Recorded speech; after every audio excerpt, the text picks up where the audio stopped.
Hello students and good morning. आज हम लोग जानेंगे कि calculating the material and cost of wiring of a house.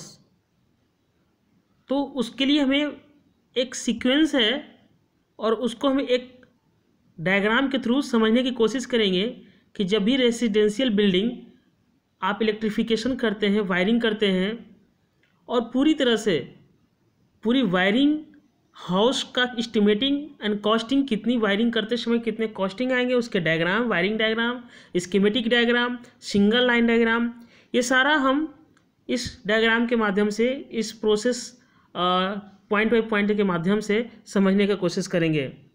क्योंकि इसमें एक और चीज़ आती है कि आप जो कंड्यूट लगाते हैं वायरिंग करते समय, जो कंड्यूट जो कि पाइप लगाते हैं, आप जब घर बना रहे होते हैं तो घर बनाने के समय ही कंड्यूट पाइप लगाया जाता है, फॉर वायरिंग के लिए जगह छोड़ा जाता है। तो उस कंड्यूट पाइप की वायरिंग का कितना कॉस्ट लगेगा और उसकी कितनी लेंथ होगी, ये सारा चीज़ हम इस टॉपिक्स में कवर करेंगे। तो लेट अस नाउ स्टार्ट। तो सबसे पहले ये क्वेश्चंस माइंड में रखना है कि क्या क्वेश्चन पूछता है। तो हमें ये बताना है, सीक्वेंस बताना है कि कैसे प्रिपेयर करते हैं estimate of residential building electrification के लिए। उसका कैसे हम बनाते हैं, रेसिडेंशियल बिल्डिंग की इलेक्ट्रिफिकेशन करते समय हम किन किन बातों को और क्या क्या मटेरियल्स की रिक्वायरमेंट होती है, इसको हम इस डायग्राम के माध्यम से समझने की कोशिश करेंगे।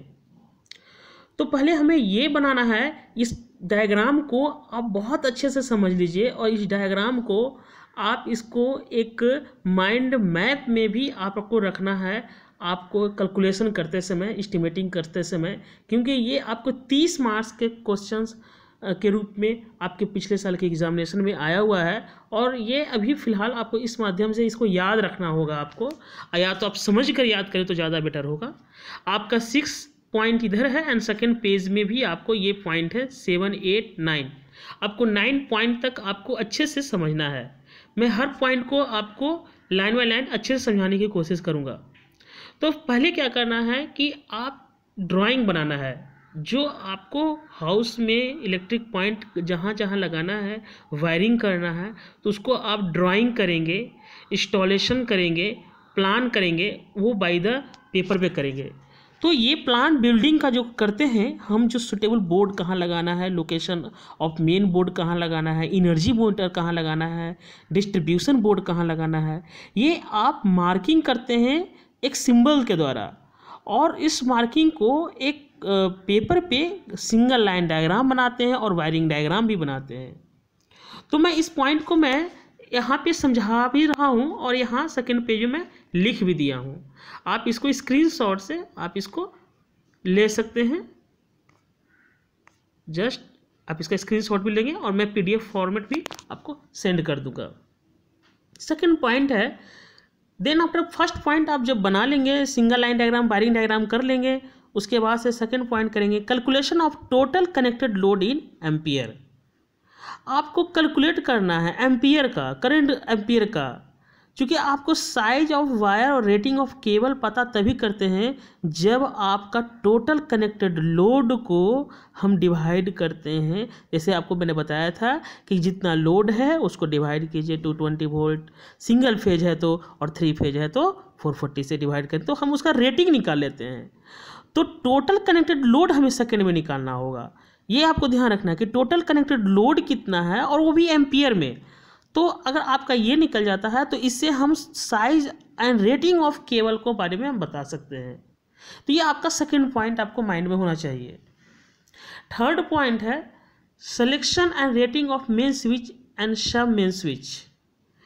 आपका ये भी आपका कितना मेन स्विच कहाँ पे लगाना है और सब मेन स्विच कहाँ पे लगाना है।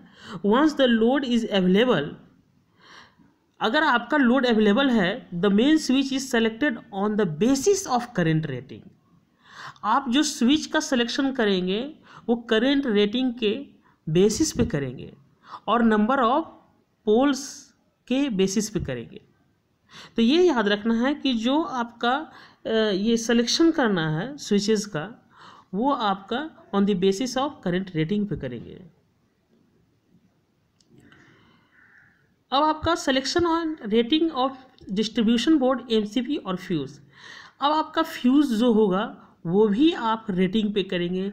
मिनिएचर सर्किट ब्रेकर ये जो आप लगाते हैं, डिस्ट्रीब्यूशन बोर्ड लगाते हैं, वो भी आप घर के लोड बेसिस पे डिपेंड करता है कि आपके घर में कितना लोड है, उस पर डिपेंड करता है कि आप एमसीबी कौन सा लगाना चाहते हैं और फ्यूज़ कितने एम्पियर का लगाना चाहते हैं।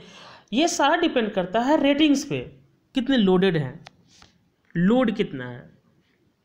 देन आप करेंगे एजम्पशन। एक चीज़ और याद रखना है यहाँ पे आपको, इसके बाद से नेक्स्ट पॉइंट है deciding the location of main switch board and the main distribution board.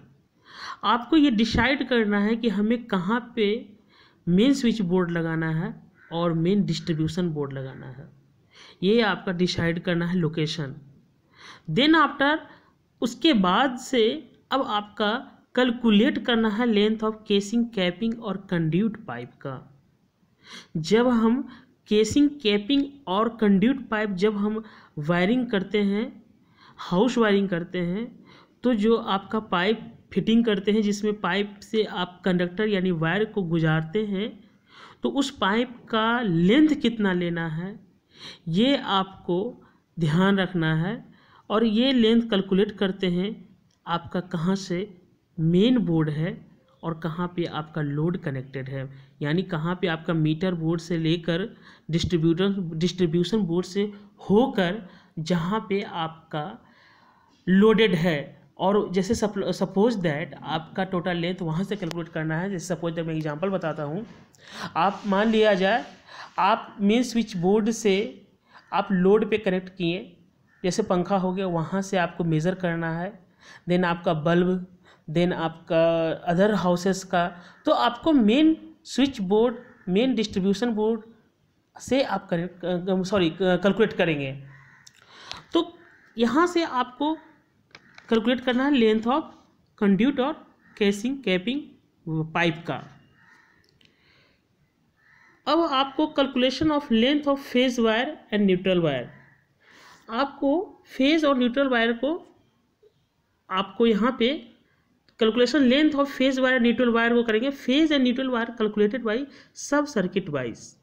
अब सब सर्किट वाइज से आप कैलकुलेट करेंगे कितना फेज और न्यूट्रल वायर है। आपका जहाँ सर्किट लगा हुआ है वहाँ से फेज वायर और न्यूट्रल वायर का कनेक्शन करते हैं। जैसे सपोज दैट आपके घर में जो सर्किट लगा हुआ है वहीं से आप फेज वायर कनेक्ट करेंगे लोड टू, तो वहाँ पे डिपेंड करता है।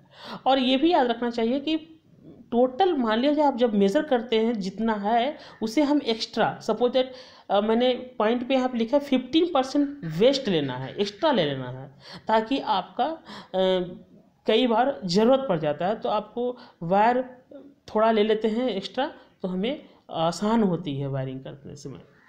फिर नेक्स्ट पॉइंट है आपका 8th पॉइंट है calculation of length of earth wire. अब ये अर्थ वायर के बारे में मैंने 8th पॉइंट यहाँ पे डिस्क्राइब किया है कि जो लेंथ ऑफ अर्थ वायर होना चाहिए, तो all earth wire terminals of sockets are connect to conduit pipe. आपका जितने भी अर्थ वायर टर्मिनल है सॉकेट का, वो कनेक्ट होना चाहिए conduit pipe with the switch board से। while as earth wire for casing and capping and bottom wire is laid on bottom along with other wire। Then अगर आपका earth wire जब आप कैलकुलेट कर लेते हैं कितना आपको कॉस्टिंग लगना है, कितना लेंथ लगना है अर्थ वायर का, तब आप प्रिपेयर करेंगे कि हमारे एक लिस्ट ऑफ मटेरियल बनाएंगे कि कितना हमारा मटेरियल लगा है हाउस वायरिंग में, और फिर prepare list of material with specification and costing. आप उसको प्रिपरेशन कैसे करेंगे, आप देखिए एक में 9th नंबर में आपका इस प्रकार से टेबल बनाया है। पहले आप स्पेसिफिकेशन लगाएंगे, जैसे सपोज दैट बल्ब हो गया, पाइप हो गया, फ्यूज़ हो गया, रेटिंग हो गया, ऐसे नंबर देते रहेंगे 1 2 3।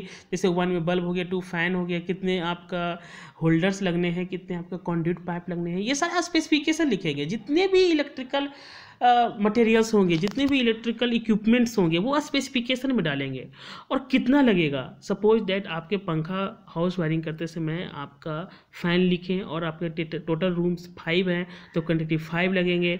और अगर एक पंखे का प्राइस 1000 है या 1500 है तो उसको 1500 इंटू 5 से रेट में मल्टीप्लाई करेंगे और उसको कितना आपका अमाउंट लगा वो आप लिखेंगे। उसके बाद से इस तरह से आप स्पेसिफिकेशन में आप इलेक्ट्रिकल इक्विपमेंट लिखेंगे, क्वांटिटी में कितने इलेक्ट्रिकल क्वांटिटी लगे और सभियों का रेट कितना है वो रेट लिखेंगे, और टोटल रेट जोड़ने के बाद आप अमाउंट लिखेंगे। आपको इस प्रकार से ये पूरा इलेक्ट्रिकल हाउस का वायरिंग होता है। और इस प्रकार से हम नेक्स्ट वीडियो में हम ये बताएंगे एग्जाम्पल देकर कि हम कैसे कैलकुलेट करते हैं, और ये आपको एग्जामिनेशन में वेरी वेरी इंपॉर्टेंट है, आता ही है। तो आप इसको स्क्रीनशॉट ले लीजिए, कोई क्वेश्चन हो आप फिर पूछिएगा गूगल क्लासरूम में, यू कैन टेक स्क्रीनशॉट